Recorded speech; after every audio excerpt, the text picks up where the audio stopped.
அநீதியைக் கண்டு அச்சம் கொள்ளாமல் துணிந்து எதிர்த்து நின்று போராடுகிறவன் எவனோ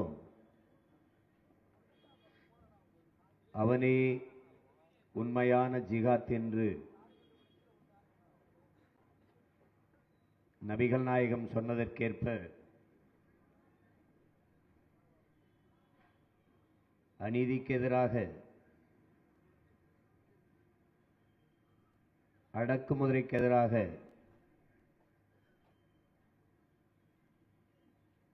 மதவாத சக்திகளுக்கு எதிராக போராடி தன் இன்னுயிரை ஈந்த புனித போராளி எங்கள் அண்ணன் பழனிபாபா அவர்களுக்கும்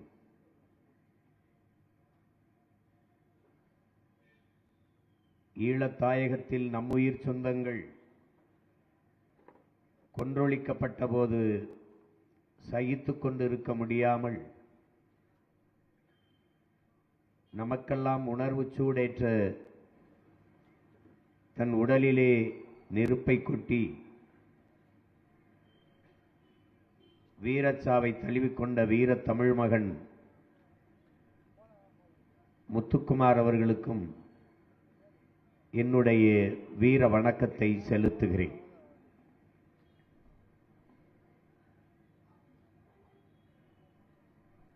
இஸ்லாமிய சிறைவாசிகளினுடைய விடுதலையை கோரி நடந்து கொண்டிருக்கிற இந்த உணர்வு எழுச்சியான பொதுக்கூட்டத்திலே கலந்து கொண்டிருக்கிற என் உயிரோடும் உணர்வோடும் கலந்து வாழ்கிற என் அன்பு உறவுகள் அனைவருக்கும் வணக்கம்.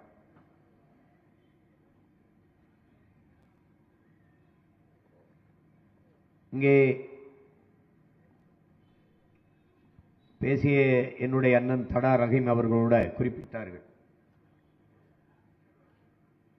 நாங்கள் இந்த கூட்டத்தை நடத்துவது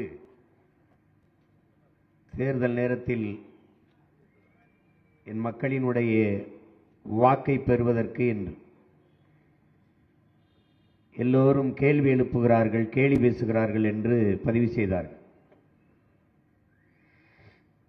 அல்லாஹ் மீது ஆணையிட்டு உங்கள் பிள்ளைகள் சொல்கிறோம், நாங்கள் உங்கள் வாக்குக்கானவர்கள் அல்ல, உங்கள் வாழ்க்கைக்கானவர்கள். நாங்கள் உங்கள் ஓட்டுக்கானவர்கள் அல்ல, இந்த நாட்டுக்கானவர்கள். நாங்கள் ரம்ஜான் பெருநாளிலே நீங்கள் கொடுக்கிற என் சொந்தங்கள் தருகிற உணவுக்கானவர்கள் அல்ல, உங்கள் உணர்வுக்கானவர்கள், உங்கள் உரிமைக்கானவர்கள், உங்களுக்கு உயிரானவர்கள் என்பதை நீங்கள் உணர்ந்தால் போதும்.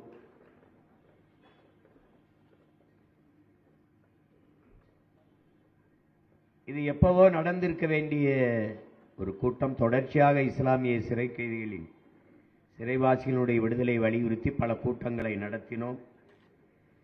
அதிலே எண்ணற்ற நெருக்கடிகளை ஆட்சியாளர்கள் தந்தார்கள். அதிலே தொடர்ந்து ஒவ்வொரு மாவட்டமாக நடத்தி நெல்லையிலே பாளையங்கோட்டையில் அதை மேலப்பாளையத்திலே நடத்தப் போகும்போது அனுமதியை மறுத்தார்கள், தடை விதித்தார்கள்.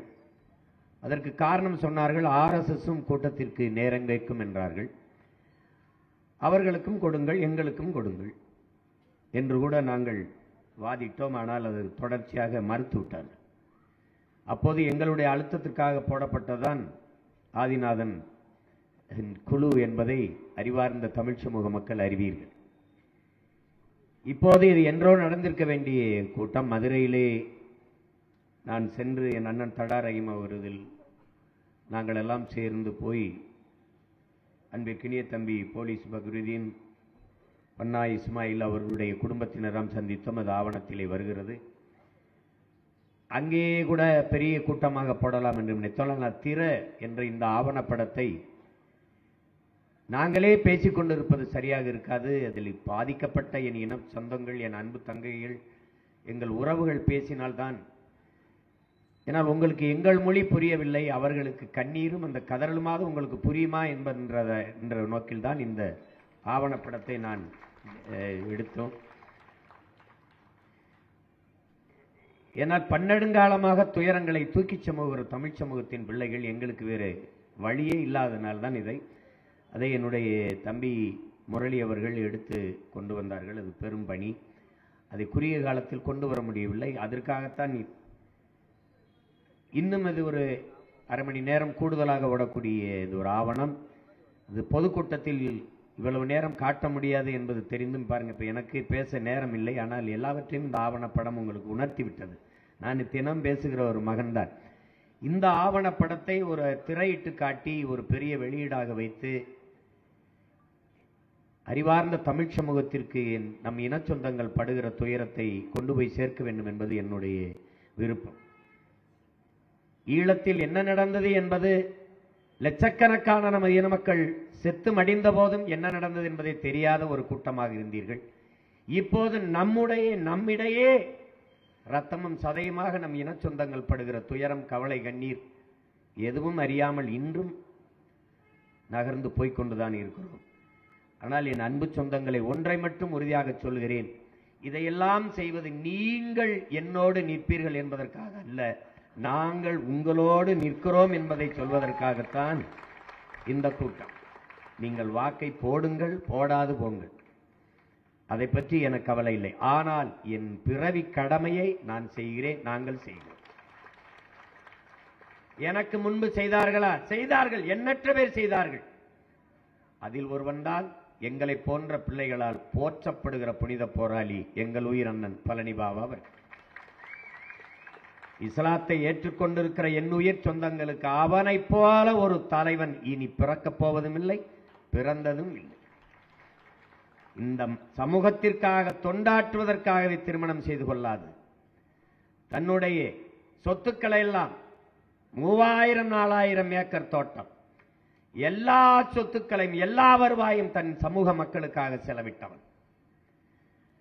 இன்றைக்கு உசிலம்பட்டியிலே என் தாத்தா முத்துராமலிங்க தேவர் பேரிலே ஒரு கல்லூரி இருக்கிறது என்றால் அதற்கு அடிகோலிட்டவன் அவன். 22 வயதிலே சொந்த சொத்தை வித்துக் கொண்டு வந்து 5 லட்சம் முன்பணம் கொடுத்து தொடங்கினான் என் தாத்தா மூக்கையா தேவர் கையாலே.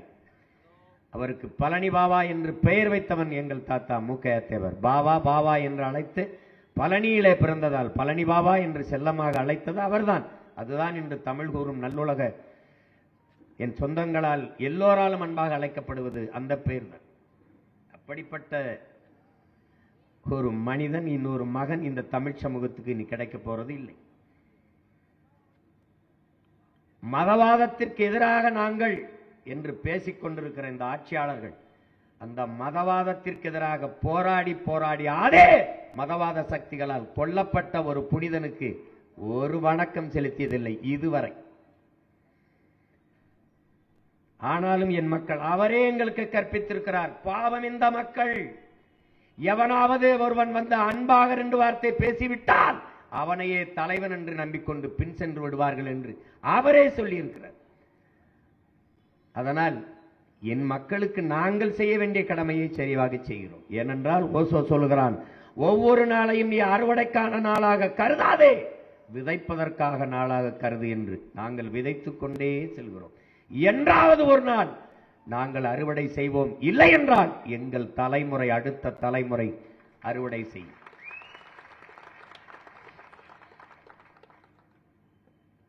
அறிவார்ந்த தமிழ் சமூக மக்களே, என்னரும் பெற்றோர்களே, என் உயிரினும் இனிய உடன் பிறந்தார்களே, இங்கே தமிழர்கள் என்றாலே ஒரு கொடுமையானவர்கள், பயங்கரவாதிகள், தீவிரவாதிகள் என்ற பார்க்கிற போக்கு இங்கே இருக்கு. இப்ப என்னுடைய கடவுச்சீட்டு 14 ஆண்டுகளாக ஏன் முடக்கி வைக்கப்பட்டிருக்கிறது? நீதிமன்றம் கொடு என்று சொன்ன பிறகும் ஏன் இந்த அரசு கொடுக்க மறுக்கிறது? காரணம் என்ன? நாங்கள் தமிழர்கள், நான் தமிழன்.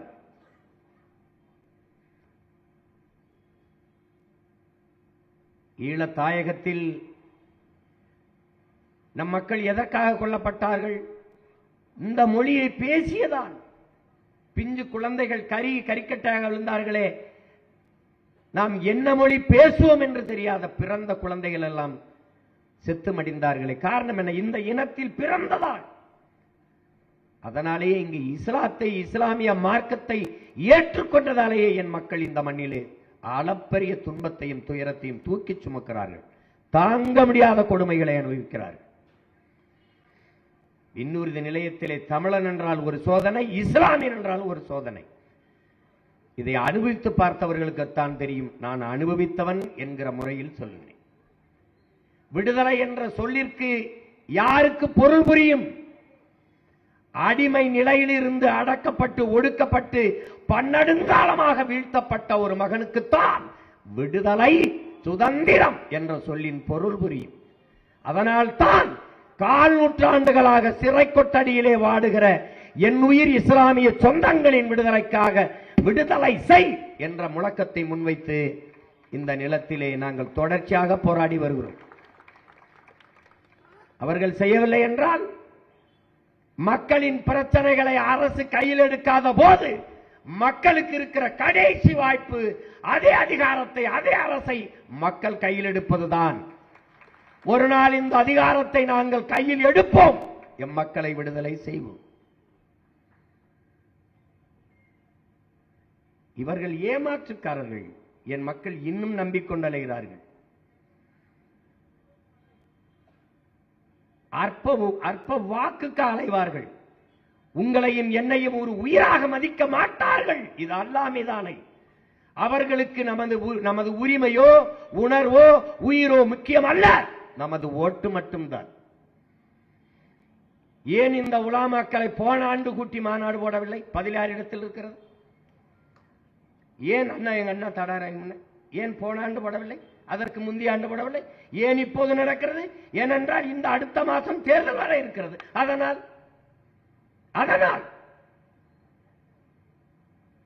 போன ஆண்டு பொங்கலுக்கு ஏன் 1000 ரூபாய் கொடுக்கவில்லை? இப்போது 3000 ஏன் கொடுக்கிறார்கள்? அடுத்த மாதம் தேர்தல். போன ஆண்டு படிக்கிற மாணவர்களுக்கு எதற்காக மடிக்கணி கொடுக்கவில்லை? இந்த ஆண்டு ஏன் அடுத்த மாதம் தேர்தல்? இவர்கள் கட்சி அரசியல், தேர்தல் அரசியல் செய்வார்கள். உங்கள் பிள்ளைகள் நாங்கள் மட்டும்தான் மக்களுக்கான அரசியல், மக்கள் அரசியல் செய்வோம். அவர்கள் செய்தி அரசியல், விளம்பர அரசியல் செய்வார்கள். உங்கள் பிள்ளைகள் நாங்கள் தான் செயல் அரசியல், சேவை அரசியல் செய்வோம்.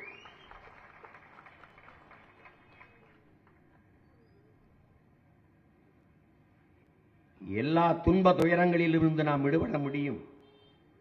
அதற்கான வலிமை நம்மிடத்தில் இருக்கிறது. ஆனால் அறிவார்ந்த என் தமிழ் சமூக மக்கள், என்னிலும் இளைய என் தம்பி தங்கைகள் புரிந்து கொள்ள வேண்டும். உண்மையிலேயே இவர்கள் சொல்வது போல நாம் சிறுபான்மையினரா? சிறுபான்மையினர் என்றால் எப்படி, எதை வைத்து சிறுபான்மை?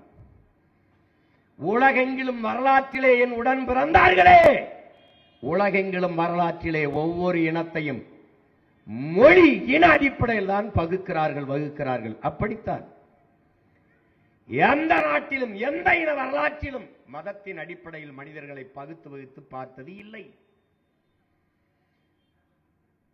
ஐரோப்பிய நாடு முழுதும் கிறிஸ்தவர்கள் தான்.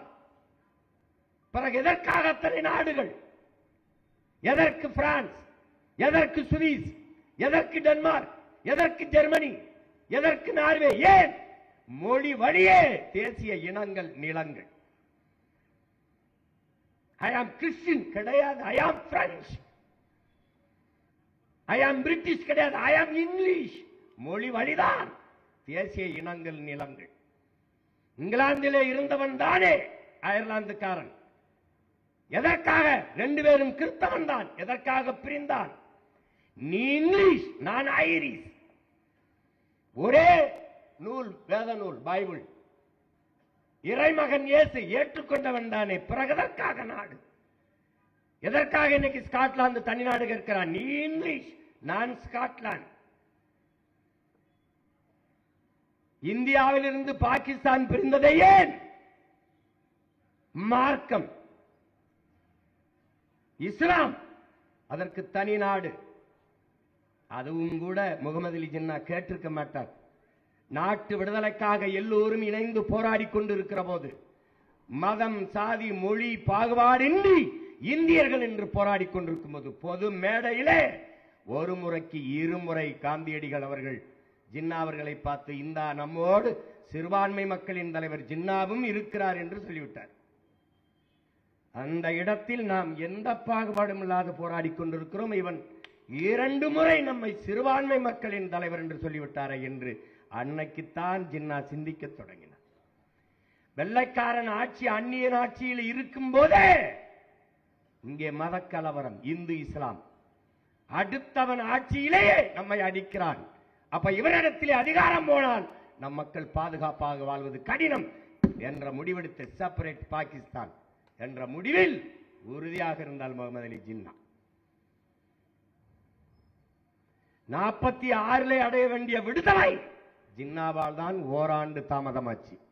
யார் போய் பேச போனாலும் மவுண்ட் பேட்டன் ஜின்னாவை சமாதானப்படுத்தி, ஜின்னாவை கன்வின்ஸ் பண்ணிட்டு வா, ஜின்னாவை சரி பண்ணிட்டு வா, அவர் தனி பாகிஸ்தான், அதை தவிர வேற தீர்வில்லை என்று உறுதியாக இருந்ததால் ஒரு நாள் முன்னாடி பாகிஸ்தான் விடுதலை அடைந்து போனது.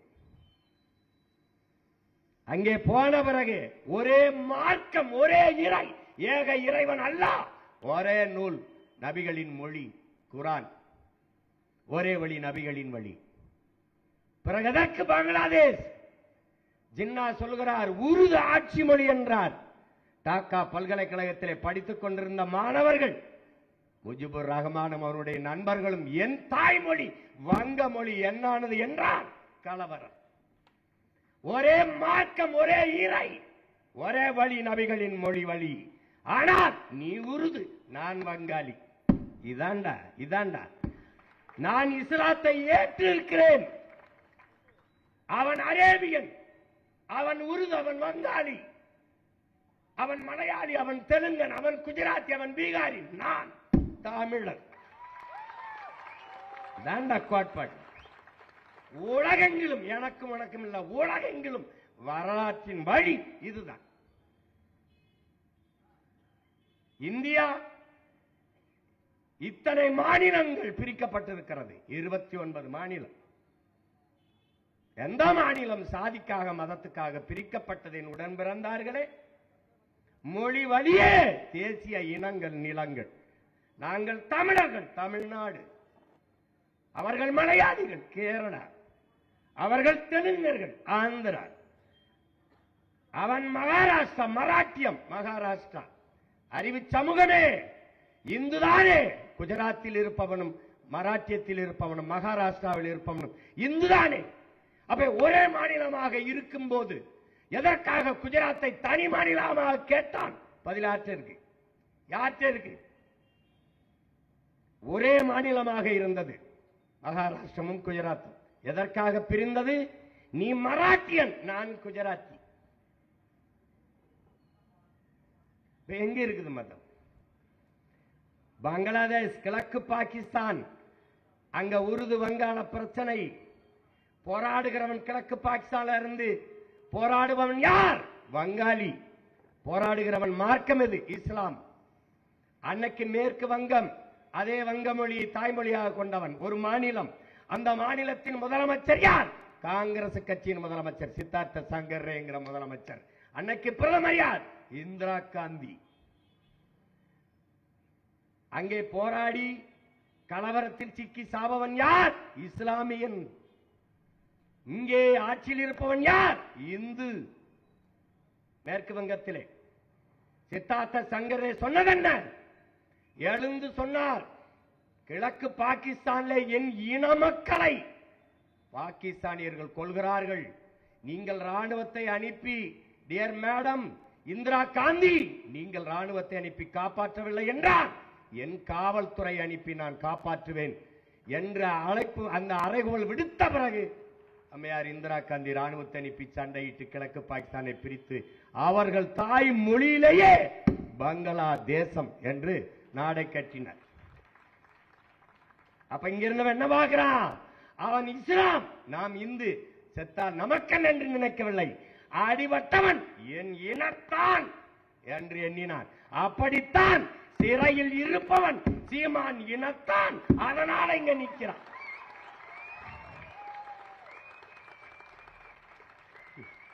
இங்க இருக்கிறவன் அரேபியாவிலிருந்து யாரும் இறக்கி விடப்பட்டவன் இல்லை. என் உடன் பிறந்தவர்களே, என் ரத்த சொந்தங்கள், என் உடன் பிறந்தவர்கள் இஸ்லாமியர்கள். நாங்கள் தமிழராகவில்லை, தமிழர்கள் நாங்கள் இஸ்லாமிய மார்க்கத்தை ஏற்றிருக்கிறோம். அப்படிதான் என் தம்பி சைஃபுல்லா, அப்படிதான் எங்க தடாரகம், அப்படிதான் எங்க அண்ணன் என் தம்பி ஹுமாயூன், அப்படிதான் இங்க இருக்கிற என் சொந்தங்கள் எல்லாம். நல்லா கவனிச்சுக்கணும். இதை பலமுறை இந்த மண்ணில் வலியுறுத்தியவன் என் உயிர் அண்ணன் பழனி பாபா அவர்கள். நான் இங்குதான் இருந்தேன், மார்க்கம்தான் என்னிடத்தில் வந்தது.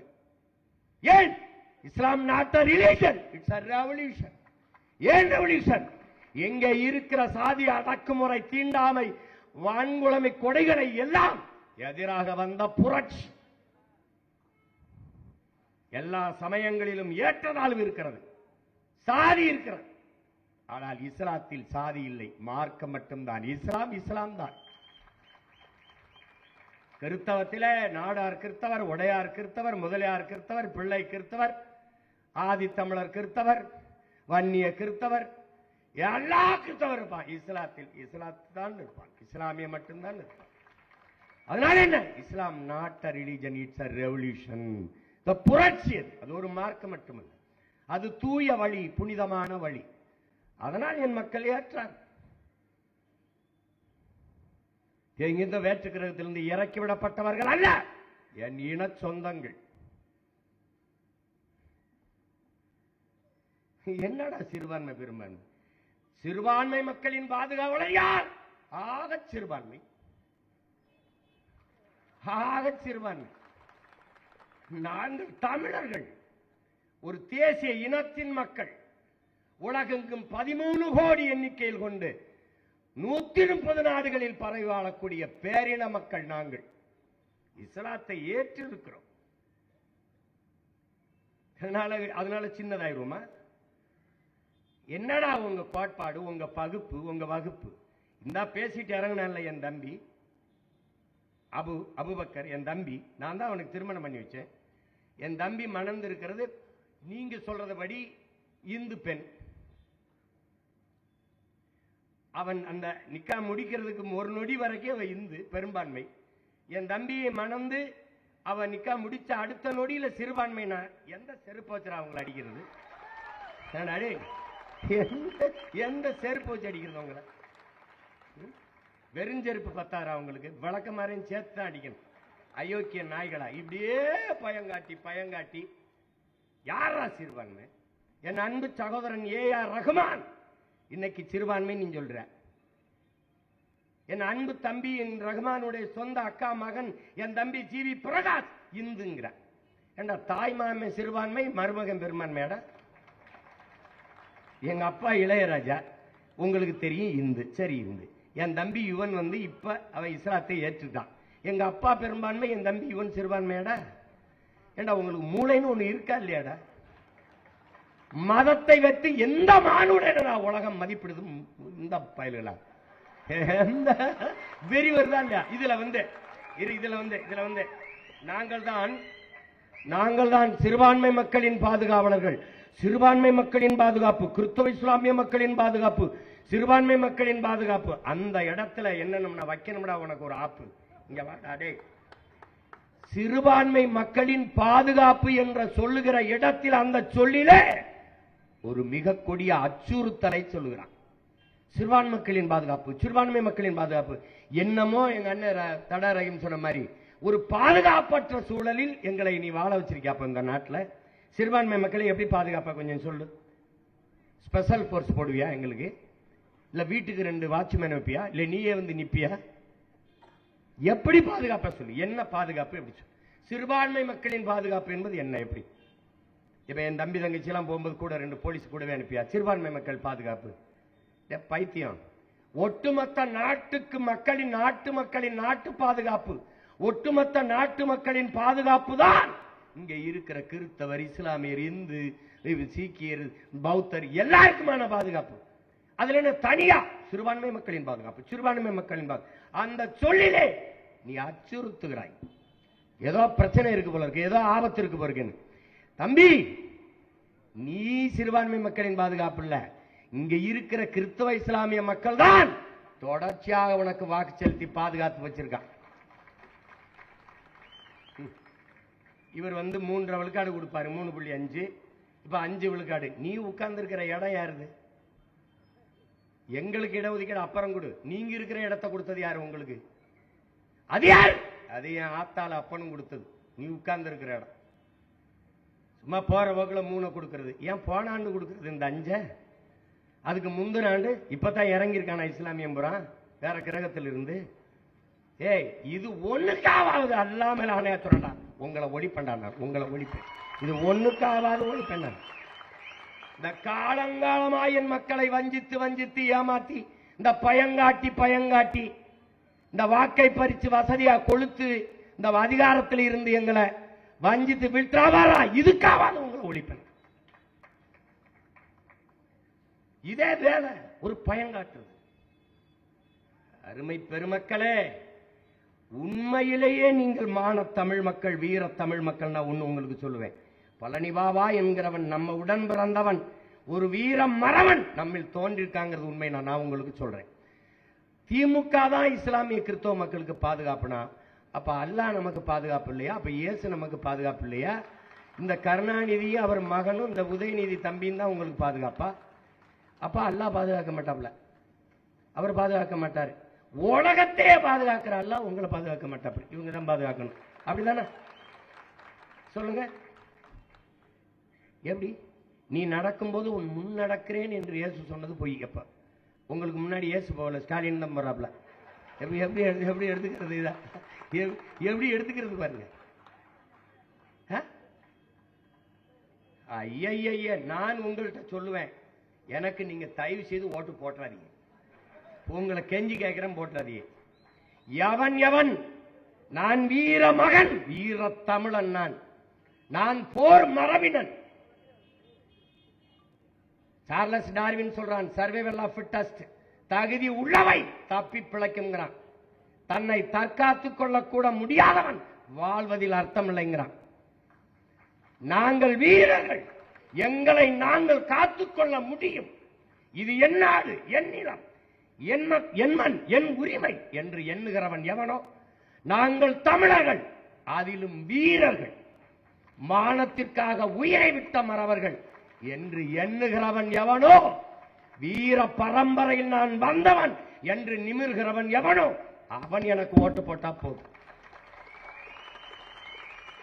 அங்க ஐயோ, அது திமுக தான் எங்களை பாதுகாக்கும், அது ஐயா ஸ்டாலின் தம்பி உதயநிதி அவங்க தான் எங்களை காப்பாற்றணும்னு நினைக்கிற கோழைகள் போட்டுறது, தயவு செய்து போட்டுறது. ஒருத்தன் சொல்ல முடியுதா இந்த நாட்டில் வராது, பிஜேபி வளராது, வளர விட மாட்டோம் என்று சொல்ல முடியுதா? ஐயா ஸ்டாலின் எல்லாம் வந்துருவான். ஒரு வாயில் காவலன் போடுற, நீ வாட்ச்மேன் போடுற, அம்மா நீங்க போய் படுங்கம்மா நான் பாத்துக்கிறேன்னு சொல்லணும். அவன் அதை விட்டு அம்மா கதவை பூட்டிக்கிறங்கம்மா, 2-3 தாப்பா போட்டுக்கிறங்கம்மா, அம்மா ஜன்னல் நல்லா பூட்டிக்கிறங்கம்மா, அம்மா அடைச்சுக்கிறங்கம்மா, அம்மா தட்டி பாத்துக்கிறங்கம்மா, நீங்க உள்ள போனோன்னு நான் தூங்கிடுறேம்மா. கோழைகளை போய் அதிகாரத்தில் உட்கார வச்சு காலங்காலமாக இப்படி ஏமாந்து கேவலம். இன்னும் அவன் சொல்றதுக்கெல்லாம் நீ நம்பிக்கிட்டு இருக்க. சிறுபான்மை ஒரு தடவை கூப்பிட்டு, எப்படி சிறுபான்மை? சரி, நான் சிறுபான்மை இஸ்லாம், நான் சிறுபான்மை கிறிஸ்தவன், மதத்தின் பேரால் நான் சிறுபான்மை, நீ பெரும்பான்மை. எதன் பொருட்டு? எந்த அடிப்படையில் நீ பெரும்பான்மை? எந்த அடிப்படையில்? மதத்தின் அடிப்படையில். எந்த மதம்? இந்து மதம். அப்போது நீ மதவாதத்துக்கு எதிரானவன் என்று பேசியது எவ்வளவு பெரிய ஏமாற்று, எவ்வளவு பெரிய ஏமாற்று. இப்ப மதமாகத்தான் எங்களை பார்க்கிற, மனுஷனா கூட பார்க்கல. எப்படி கேவலம்.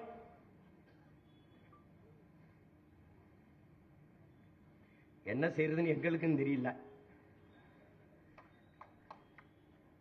இப்போ உங்க மகன் அதிகாரத்தில் இருந்தா, எங்க அண்ணன் சொல்றாரு தடா ரஹீம் என்ன தம்பி சீமானா இருந்தா நான் அண்ணே இதுக்கு பதில் சொல்லிட்டு போங்கன்னு. அந்த நிலைக்கு நான் வச்சாதானே நீங்க இந்த கேள்வி கேட்க போறீங்க. ஒரு வெரி ஃபைன் மார்னிங், ஒரு அதிகாலையில கதவை தர எல்லாம் வெளியில வா, எவன் கத்துறானோ எவன் போராடும், அனுமதி கூட ஓரமா இருந்து போராடிட்டு போ. ஏன் விட்டா, எதுக்கு விட்டாங்க? 1/4 நூற்றாண்டாக சிறையில் வாடுகிறார்கள். என்னுடைய தம்பி பக்ருதீன், அவன் அந்த அபுதாயிர் சிறுநீரக இரண்டும் பழுதாகி போச்சு. நான் போய் மருத்துவமனையில் பார்க்கும்போது என்கிட்ட சொல்றான் பாருங்க, அவனுக்கு பேச்சு வரல. அப்ப கிட்ட போய் நான் கேட்கிறேன், அவன் மருத்துவமனையில் இறந்துட்டாப்புல. அந்த உயிர் 2 சிறுநீரகம் இயங்கல, உடல் சுத்தமா நலிவிட்டு போச்சு, மரணத்தை நெருங்கிட்டான். அப்பவாவது அவனை விடுதலை செஞ்சு வீட்டில் போய் அவன் உயிர் போறதுக்கு அனுமதிக்கல. அவன் மவுத்து அங்க நடக்கல. இந்த கோரை உள்ளம் கொண்டவன் நல்லது செய்வான்னு நம்பிக்கிட்டு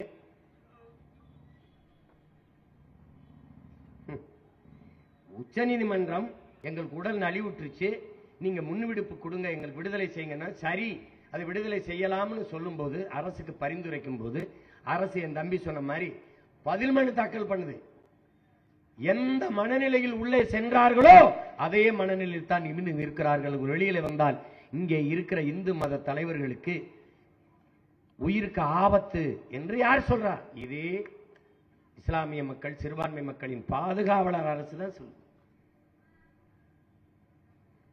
அவர்கள் உங்களை பாதுகாப்பு என்று சொன்னது சிறைக்குள் வைத்து 1/4 நூற்றாண்டாக பத்திரமா பாதுகாக்கிறோம்.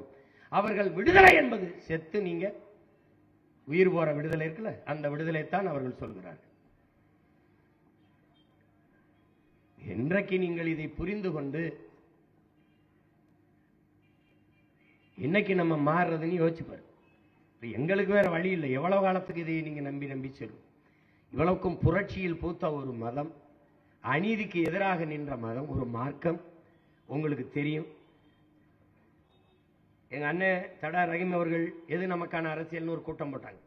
அதுல நீங்க இஸ்லாமிய மக்கள், கிறிஸ்தவ மக்களை சாத்தானின் சாத்தானின் பிள்ளைகள் சொல்ல, சாத்தானின் பிள்ளைகளாக ஆகிக் கொண்டிருக்கிறீர்களேன்னு சொன்னேன்.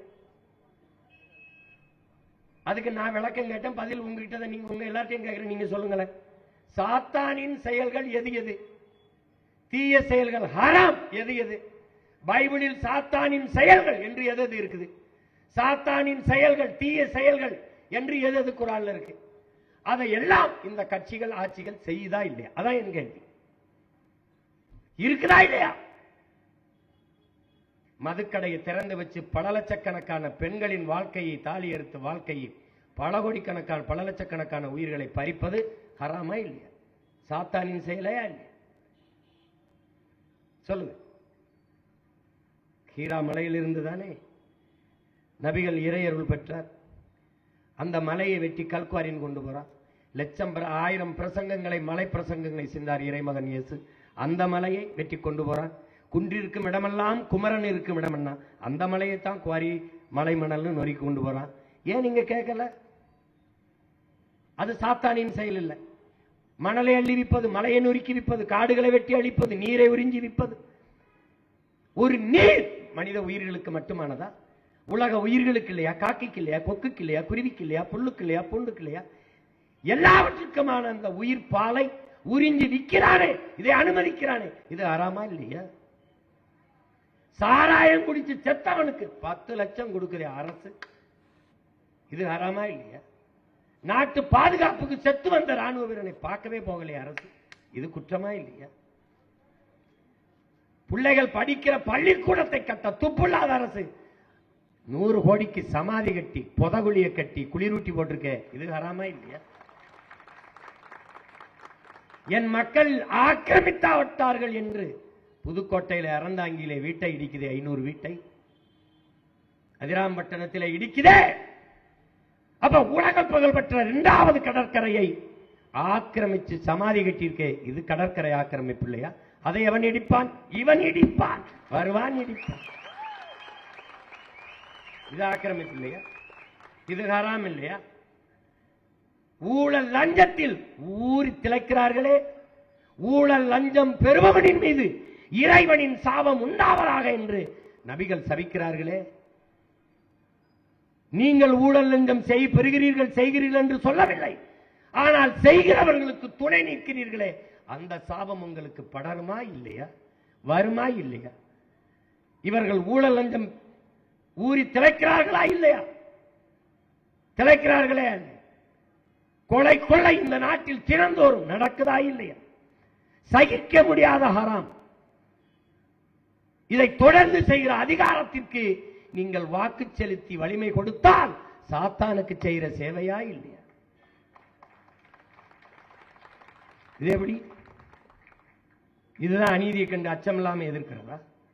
வாக்குக்கு காசு கொடுக்கிற, ஓட்டுக்கு காசு கொடுக்கிற இடத்திலே ஊழல் லஞ்சத்திற்கான விதை ஊண்டப்படுகிறது என்பது நீங்கள் உணராததா?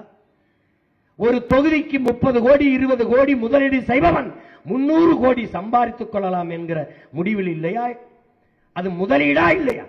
ஒரு முதலீடு செய்கிற முதலாளி மக்களுக்கு சேவை செய்வானா? மக்களுக்கு சேவை செய்ய வேண்டும் என்ற எண்ணம் இருக்குமா? லாப தேவை இருக்குமா? அறிவு சமூகம் சிந்திக்க வேண்டாமா? இதே சேப்பாக்கம் தொகுதியில வீட்டுக்கு வீடு டிஃபன் கரியர், டிஃபன் பாக்ஸ் வருதா இல்லையா? ஹாட் பாக்ஸ் வருதா இல்லையா? எதுக்கு ஹாட் பாக்ஸ் இருக்கு? எதை போட்டு மூடுறது? எதை வச்சு மூடுறது? எதை வச்சு?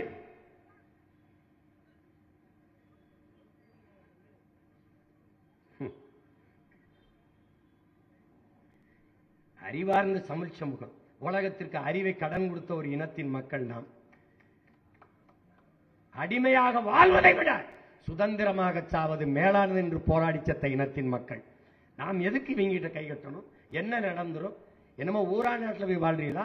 இது நம் நாடு, நம் நிலம், நமது அதிகாரம், நமது உரிமை. இதில் இவர்கள் என்ன நம்மளை பாதுகாக்கிறது? என்ன பாதுகா? என்ன வந்துடும்? திமுக ஓட்டு போல என்ன வந்துடும்? சரி, பிஜேபி பாராளுமன்றத்தில் பிஜேபி வரும்னு நீங்க எனக்கு போடல. சரி, நான் கேட்கிறேன், நான் பிஜேபியின் பி டீம். நாங்கள் இந்துக்கள் அல்ல. நாங்கள் இந்துக்களாக இருந்தோமா, இந்துக்களாக ஆக்கப்பட்டோமா? இந்த கேள்வியை இந்தியாவிலே எழுப்பின ஒரே மகன் நான் தான். வரலாற்றின் வழி நின்று கேட்கிறேன், நாங்கள் இந்துக்களாக இருந்தோமா இல்ல இந்துக்களாக ஆக்கப்பட்டோமா? முதலாக இந்த நாட்டு மக்களை மதமாற்றம் செய்தவன் சர் வில்லியம் ஜோன்ஸ். அந்த அயோக்கிய பெயர் போட்ட கையெழுத்துல தான் நாங்கள் முருகனை வழிபடுகிற சைவர்கள், சிவனை வழிபடுகிற சிவசமயம், திருமாலை பெருமாளை வழிபடுகிற மாலியம், இதுதான் தமிழர் சமயங்கள். எங்களை அவன் சட்டப்படி இந்துனா ஆக்கினான். அவன் சீக்கியன், அவன் குருநானக் வழியில் நிற்கிற சீக்கியன், அவன் புத்தனை வழிபடுகிற பௌத்தன், அவன் சமணன். எல்லாரையும் சேர்த்தவன் எவன் பார்சியிலையோ, அவன் ஆங்கில இந்தியிலையோ, அவன் கிறிஸ்தவன்லையோ, இஸ்லாமிலையோ, அவனெல்லாம் இந்துன்னு போட்டான். அந்த கையெழுத்துல நாங்க இந்து ஆனோம், ஆக்கப்பட்டோம். நான் பிஜேபியின் பி டீம். 6 விழுக்காடு 1/4 விழுக்காடு ஓட்டு வச்சிருக்கவனுக்கு எவ்வளவு பேரம் பேசுறேன்? 8.5 விழுக்காடு ஓட்டு வச்சிருக்கேன், எவ்வளவு பேசியிருப்பேன்? பல 100 கோடி தெருக்கோடியிலூட நிக்கிறவன் கோடி வேணாம். இந்த தெருவில் நிக்கிற நான் பிஜேபி பி டீம். எங்க கட்சியில் 90 விழுக்காடு இந்துக்கள் தான் என்று சொல்ற ஐயா ஸ்டாலின், அவருக்கு பேர் என்ன? அவருக்கு பேர் என்ன? 90 விழுக்காடு இந்துக்கள் தான் என்று எத்தனை முறை பதிவு செஞ்சிருக்கிறார்? அவருக்கு பேர் என்ன? நான் ஏன் B team? DMK BJP A team, அதனால நான் பி டீம்.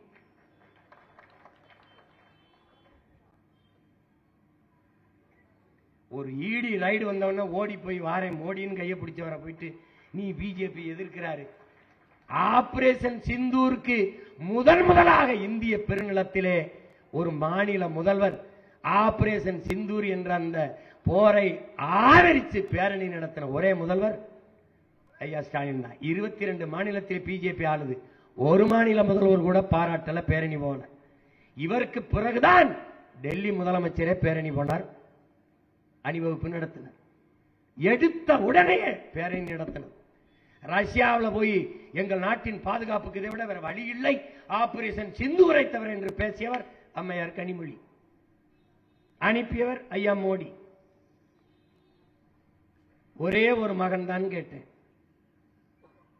இந்த பகல்காம் இடத்துல தாக்குதல் எப்படி நடந்தது? நாங்கள் விண்ணூர்திக்கு பயணிக்கும் போது ஆதார் அட்டை கேட்கிற, அடையாள அட்டை கேட்கிற, பிடி காட்டு, பிரிம்பி காட்டு, சுவ கல்ட்டு, பெல்ட்ட கல்ட்டு எல்லாம் பார்க்கிற. அப்ப அந்த 200 கிலோமீட்டர் வந்திருக்கான்ல ஊடுருவி, எல்லையில நுழைஞ்சு, பார்டர்ல நுழைஞ்சு, ஆயுதத்தோட வந்திருக்கான்ல, அவன்கிட்ட நீ ஆதார் கேட்கல? பயணம் செய்ய போற எங்களை படாத பாடுபடுத்துற நீ சொல்ற பயங்கரவாதிங்கிற அவரை எப்படி 200 கிலோமீட்டர் உள்ள விட்டது உனக்கு தெரியாம வந்துட்டானா? தாக்குதல் ஒரு சுற்றுலா தலத்தில் பாதுகாப்பு இல்லாமல் எப்படி வச்ச? எங்க அங்க ராணுவம்? காஷ்மீர் உனக்கு தெரியும், உணர்வுபூர்வமான பகுதி, சென்சிட்டிவ் ஒரு ஸ்டேட், அங்கேயும் ராணுவம் இல்ல, அங்கேயும் போலீஸ் இல்ல. சரி வந்து சுட்டான், டம்னு சத்தம் கேட்டவனை ஏன் காவல்துறை வந்து குவியல, ராணுவம் வந்து குவியல? நான் கேட்டுக்கிட்டே இருக்கேன் பாருங்க, ஏதாவது பதில் இருக்கா? இருக்காது.